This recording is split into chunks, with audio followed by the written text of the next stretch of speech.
قرآن مجید فرقان حمید میں اللہ پاک نے جو یہ ارشاد فرمایا اور نبی پاک صلی اللہ علیہ وسلم نے صحابہ سے یہ جو کہا قُلْ لَا أَسْأَلُكُمْ عَلَيْهِ أَجْرًا إِلَّا الْمَوَدَّةَ فِي الْقُرْبَى، کہ میں تم سے کسی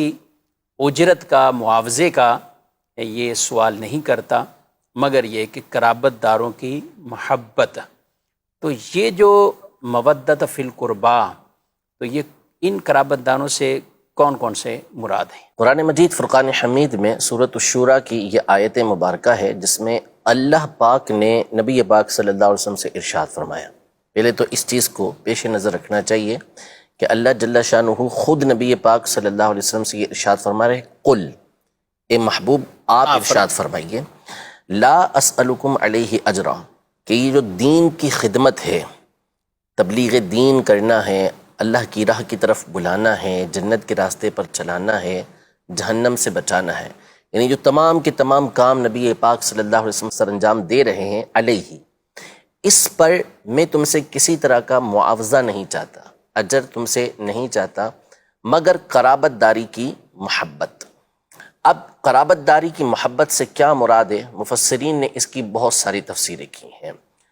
ایک تفسیر یہ کی گئی کہ کم از کم اتنا تو لحاظ رکھو، کیونکہ آپ قریش کو دعوت دین دے رہے تھے تو اور عرب کو دعوت دین دے رہے تھے، تو ان کو کم از کم اتنا تو لحاظ رکھنا چاہیے کہ نبی پاک صلی اللہ تعالیٰ علیہ وسلم سے ان کی قرابت داری ہے، ٹھیک، تو اسی بنیاد پر نبی پاک صلی اللہ علیہ وسلم کا لحاظ کرتے، لیکن وہ تبلیغ دین کے اوپر نبی پاک صلی اللہ علیہ وسلم کو تکلیفیں پہنچانے لگے۔ یہ ایک تفسیر کی گئی۔ دوسری تفسیر یہ کی گئی کہ اس میں اللہ جل شانہ نے اس بات کا حکم ارشاد فرمایا ہے کہ نبی پاک صلی اللہ تعالیٰ علیہ وآلہ وسلم نے جو ہمیں دین کی طرف بلایا، اور ظاہر ہے کہ نبی پاک صلی اللہ تعالیٰ علیہ وآلہ وسلم کی ذات گرامی ہے تو ہمارا وجود ہے اور ہم مومن انہی کی وجہ سے ہیں، جنت نصیب ہوتی ہے، جہنم سے بچتے ہیں، کامیابی و کامرانی پاتے ہیں، تو سارا نبی پاک صلی اللہ تعالیٰ علیہ وآلہ وسلم کی وجہ سے ہے، تو اس پر کم از کم اور کچھ نہ ہو تو اتنا تو ہو نبی پاک صلی اللہ تعالیٰ علیہ وآلہ وسلم کے اہل بیت اطہار سے جو آپ کے قرابت دار ہیں ان سے محبت کی جائے۔ اسی لیے علماء نے جہاں اہل بیت اطہار کے فضائل پر کتابیں لکھیں، وہاں قرآن کی جو آیتیں ذکر کی ان میں سے ایک آیت یہ ذکر کی کہ اس آیت سے بھی اہل بیت اطہار کی محبت کا ثبوت ہوتا ہے کہ تمام کے تمام جو نبی پاک صلی اللہ علیہ وسلم کے قرابت دار ہیں ان سب سے محبت کی جائے۔ اور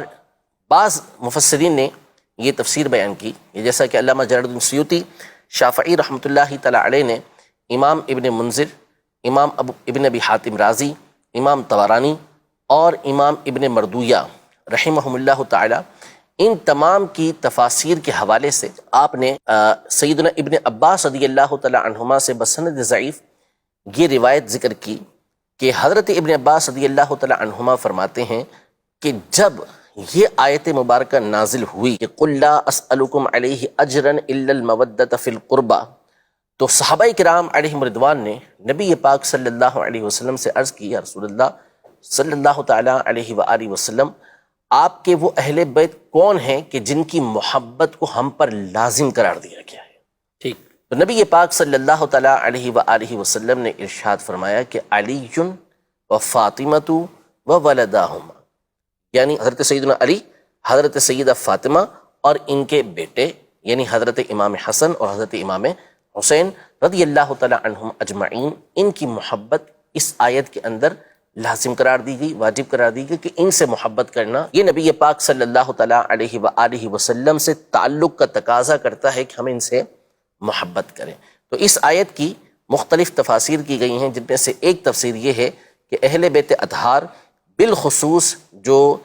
حسنین کریمین رضی اللہ تعالی عنہما ہیں اور ان کے والدین یعنی سیدنا علی المرتضیٰ کرم اللہ تعالی وجہہ الکریم اور خاتون جنت بی بی فاطمہ زہرا رضی اللہ تعالی عنہا، ان سے محبت یہ لازم قرار دی۔